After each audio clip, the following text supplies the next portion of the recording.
देखो यहाँ पे 64% का इशू है। जिन किसान की जमीन गई उनका 64%। यहाँ पे जिन किसान की जमीन गई उसका 10% है। यहाँ पे जिन किसान की जमीन गई उसका 10%। आबादी जो बढ़ी हुई है उसको तोड़ने का सरकार का प्लान है। विकास गांव में है नहीं। कागजू में जब जमीन लेनी हो तो उसको शहर बना देते हैं। पंचायत चलती रहती है, आज भी चलेगी। आज भी अरावली हमारी पहाड़ है, वो पहाड़ी है, वो रेत को रोकती है, डस्ट को रोकती है दिल्ली पूरे क्षेत्र में आने से। अरावली बचाना सबका अधिकार है और हम अरावली के लिए बचाने के लिए काम करेंगे। वहां जाएंगे जहां पे भी अरावली बचाने का मूवमेंट होगा, उस मूवमेंट में हम हिस्सेदारी करेंगे। अब बैठ जाएंगे, बैठने में क्या दिक्कत है? हम क्या को और यहाँ को काम है। अरावली बचेगी तो हमारे खेत खलियान सब बचेंगे। आज एनएसयू जोधपुर के कार्यकर्ताओं द्वारा अरावली बचाने को लेकर कलेक्टर कार्यालय का घेराव किया गया, जिसमें बड़ी संख्या में एनएसयू के कार्यकर्ता मौजूद रहे। जिस प्रकार से मोदी सरकार ने जो रिकमेंडेशन दी सुप्रीम कोर्ट ने जो फैसला लिया कि 100 मीटर से जो भी कम रेंज की पहाड़ियां हैं उसको अरावली में नहीं माना जाएगा। अरावली हमारे राजस्थान का और देश का भविष्य है। जिस प्रकार मोदी सरकार खनन माफियाओं को, अडानी अंबानी को ये पहाड़ियां बेचना चाहती है, एनएसयू का कार्यकर्ता ये कभी नहीं होने देगा।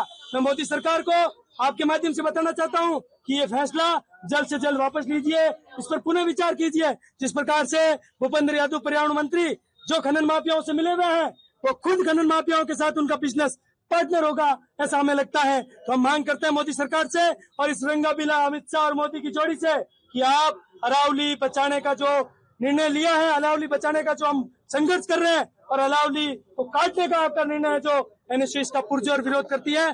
और देश की जो भौगोलिक परिस्थितियां हैं, जो राजस्थान की भौगोलिक परिस्थितियां हैं, बिल्कुल राजस्थान को खत्म करने की आप बात कर रहे हो। जिस प्रकार से आपने रेल बेच दी, तेल बेच दिया, अब हमारे राजस्थान के और इस अरावली के पहाड़ों को बेचने की जो साजिश चल रही है, ये हम कभी कामयाब नहीं होने देंगे।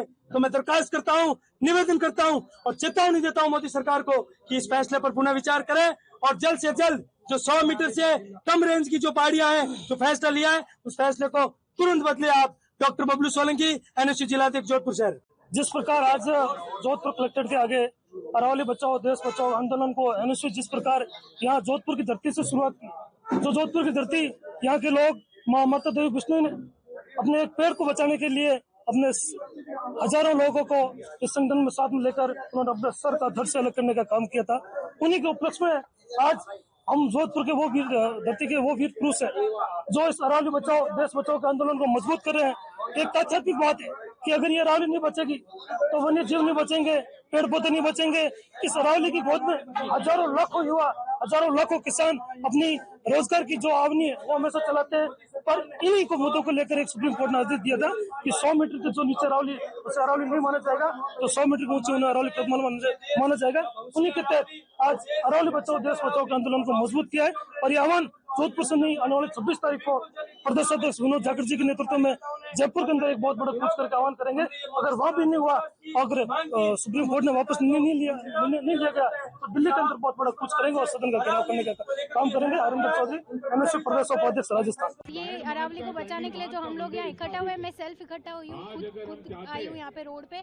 और मुझे ये कहना है कि हमें शुरू से बचपन से पढ़ाया गया है अरावली हमारी लाइफ लाइन है। तो आज कहाँ है वो लाइफ लाइन? अगर सरकार को यही फैसला लेना था तो ये बिल्कुल भी मंजूर नहीं। और वो बोल रहे कि 100 मीटर तक इसलिए किया है कि खनन को रोकने के लिए ये रिपोर्ट दी गई है, पर ये नहीं है। 100 मीटर से अगर कम वाली आप पहाड़ियों को हटा दोगे तो खनन अभी से चालू हो गया। आप जाके देख सकते हो जेसीबी चल रही है। और मैं तो कहना चाहती हूँ जेसीबी चलाने वाले उन सबको सोचना चाहिए कि ये जेसीबी नहीं चलाए वो लोग, उनको भी रुक जाना चाहिए इस रिपोर्ट पे। तो क्योंकि रिपोर्ट हम पढ़ रहे हैं, हम भी पढ़े लिखे, हमने सारा देखा उसमें। वो बोल रहे हैं कि खनन को रोकने के लिए हमने रिपोर्ट दी ताकि पूरे देश में एक लाइन रहे, एक संतुलन रहे, पूरे देश के लिए एक ही रिपोर्ट रहे। नहीं, अरावली अलग है और सबसे अलग है, प्राचीन है सबसे, तो एक ही रिपोर्ट पूरे देश के लिए लागू नहीं हो सकती है। तो अरावली 100 मीटर से कम अगर आप हटा दोगे तो कुछ नहीं बचने वाला है। सारी बायोडाइवर्सिटी जाएगी, सारे जानवर मरेंगे, सारे बर्ड्स मरेंगे। तो प्लीज मैं एक साइंस की स्टूडेंट होने के नाते कहना चाहती हूँ कि ये गलत है और गलत है। आपको ये हटाना होगा 100 मीटर से नीचे वाला, वरना ये खनन बढ़ता जाएगा। और अभी इसका फैसला लेना, आप बोल रहे सिर्फ रिपोर्ट दी है, कोई कानून नहीं बना है, पर इस रिपोर्ट के चलते इतना खनन चालू हो गया लीगली, तो फिर अगर 6 महीने बाद आप बोलोगे कि हम हटा रहे या फिर उसके बाद काम करना चालू करोगे, तब तक तो बाढ़ जा चुके होंगे, तब आप क्या करोगे? अभी आपको इसको हटाना होगा। ये बोलना चाहती हूँ कि अरावली ने आधे से ज़्यादा राजस्थान की छाया इसी के अंदर पले बड़े हैं और ऐसे अरावली को ये काट नहीं सकते। और अभी मैं ये कहना चाहती हूँ कि जो कंस्ट्रक्शन वर्कर्स आज गले में 4 सोने की चेन, 2 सोने की चेनें पहनते, कल को 4 सोने की चेनें भी पहन सकते।